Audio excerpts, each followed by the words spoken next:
नमस्कार दोस्तों, welcome back to the इलेक्ट्रॉमर्स। दोस्तों आज की इस वीडियो में हम लोग देखने वाले हैं दोस्तों आजकल के जो घर होते हैं उनमें इस तरह की एक स्टेबलाइजर डिवाइस यूज करी जाती है। अब यहाँ पर क्वेश्चन ये आता है क्या हमें स्टेबलाइजर लगाने से बिजली का बिल कम आता है। आप लोगों ने देखा होगा आजकल के जो नए घर बनते हैं उनके अंदर स्टेबलाइजर लगाया जाता है मीटर बॉक्स के पास। कुछ लोग बोलते हैं कि स्टेबलाइजर को लगाने से हमारी इलेक्ट्रिसिटी का बिल कम आता है। तो दोस्तों इस वीडियो में हम इसी चीज को डिस्कस करने वाले हैं और साथ ही में ये समझेंगे कि आखिर एक स्टेबलाइजर क्या होता है और क्यों इसे लगाया जाता है। तो चलिए बिना टाइम वेस्ट किए जल्दी से वीडियो को स्टार्ट करते हैं। देखिए सबसे पहले समझते हैं कि आखिर एक स्टेबलाइजर होता क्या है। देखिए स्टेबलाइजर एक ऐसी डिवाइस है जो वोल्टेज को कंट्रोल करती है, यानी ये वोल्टेज को स्टेबल रखती है। मतलब अगर वोल्टेज कम हो जाए या फिर वोल्टेज ज्यादा हो जाए, ये उस वोल्टेज को एक फिक्स्ड रेट पर रखती है, यानी जो सेफ रेंज होती है। स्टेबलाइजर लगाने से हमारे वोल्टेज उस रेंज के अंदर रहते हैं। स्टेबलाइजर का मेन काम ही होता है हमें प्रोटेक्शन देना, क्योंकि कई बार ऐसा होता है हमारे घर के जो अप्लायंसेस होते हैं उनके अंदर अगर हम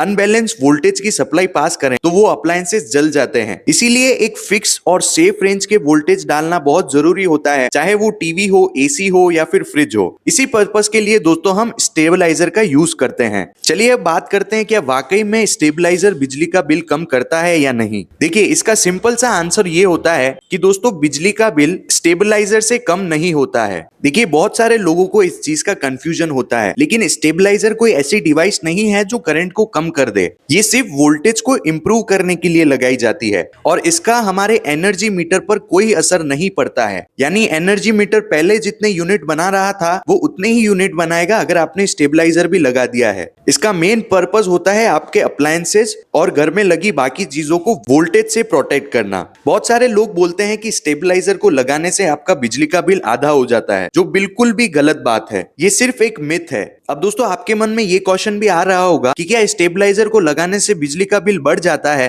तो इसका आंसर भी होता है नहीं। जैसा मैंने अभी आप लोगों को बताया, स्टेबलाइजर से बिजली के बिल पर कोई असर नहीं पड़ता है, वो सिर्फ वोल्टेज के लिए होता है। कुछ केसेस में थोड़ा सा बिजली का बिल बढ़ता है जब हम स्टेबलाइजर को लगाते हैं, लेकिन वो बहुत ही रेयरली होता है और उसको हम नोटिस भी नहीं कर पाते हैं, क्योंकि स्टेबलाइजर के अंदर ट्रांसफॉर्मर, रिले और कंट्रोल सर्किट होता है। तो आखिर स्टेबलाइजर की भी खुद की कुछ पावर होती है। अगर आप कोई भी अप्लायंसेस चलाएंगे तो वो कुछ पावर कंज्यूम करेगा। इस वजह से स्टेबलाइजर को यूज करने का बिल आपके एनर्जी मीटर में ऐड होगा, लेकिन इससे हम ये नहीं कह सकते हैं कि आपके इलेक्ट्रिसिटी का बिल इतना ज्यादा बढ़ जाएगा स्टेबलाइजर को लगाने से। उदाहरण के लिए मान लीजिए आपका स्टेबलाइजर अगर 5 वॉट का है और वो दिन में 24 आवर्स चलता है, तो अगर हम पर डे के वॉट्स निकालें तो टोटल वोल्टेज 120 हुए एक दिन के, और यही 30 दिन में 3.6 यूनिट बनते हैं। मतलब पूरे महीने में सिर्फ 3 से 4 यूनिट का ही डिफरेंस आएगा जब आप स्टेबलाइजर को यूज करेंगे। और ये यूनिट सिर्फ स्टेबलाइजर को लगाने से बढ़े हैं, क्योंकि उसकी खुद की भी कुछ पावर होती है जब वो चलता है। उसकी वजह से दूसरे अप्लायंसेस पर कोई इंपैक्ट नहीं पड़ता है बिजली का बिल बढ़ने पर। अब दोस्तों एक इंपॉर्टेंट बात समझ लीजिए, अगर आपके घर में वोल्टेज लो आ रहे हैं और आपने स्टेबलाइजर को नहीं लगाया हुआ है, तो आपके जो अप्लायंसेस होते हैं वो ज्यादा करंट खींचते हैं। अगर कोई मोटर लगी है तो वो ज्यादा हीट होगी और उसकी एफिशिएंसी भी गिर जाएगी। ऐसी कंडीशन में इनडायरेक्टली आपका बिल ज्यादा आएगा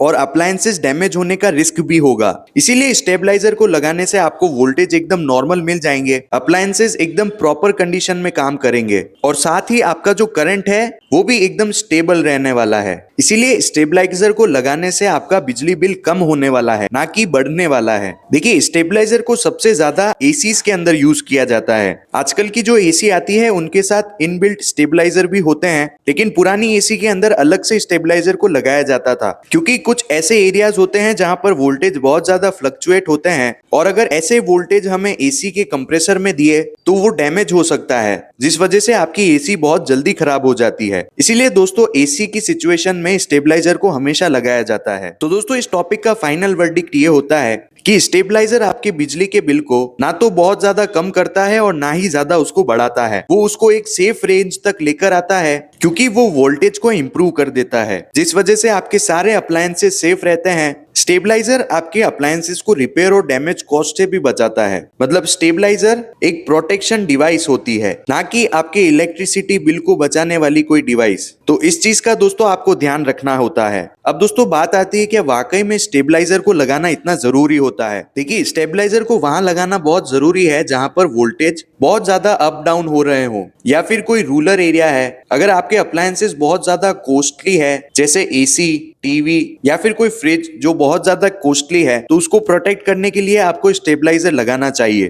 ताकि आपके अप्लायंसेस का डैमेज होने का रिस्क ना रहे। तो दोस्तों, होपफुली आप लोगों को ये कॉन्सेप्ट समझ में आया होगा और आपका कंफ्यूजन क्लियर हुआ होगा कि स्टेबलाइजर से इलेक्ट्रिसिटी बिल पर असर पड़ता है या नहीं। ये वीडियो अगर आपको पसंद आई है तो वीडियो को लाइक जरूर करें, अपने दोस्तों के साथ शेयर करें, चैनल को सब्सक्राइब कर दें इलेक्ट्रिकल की ऐसी और वीडियोस देखने के लिए। मैं मिलता हूं आपको ऐसी किसी नेक्स्ट इंफॉर्मेटिव वीडियो में। Thank you for watching.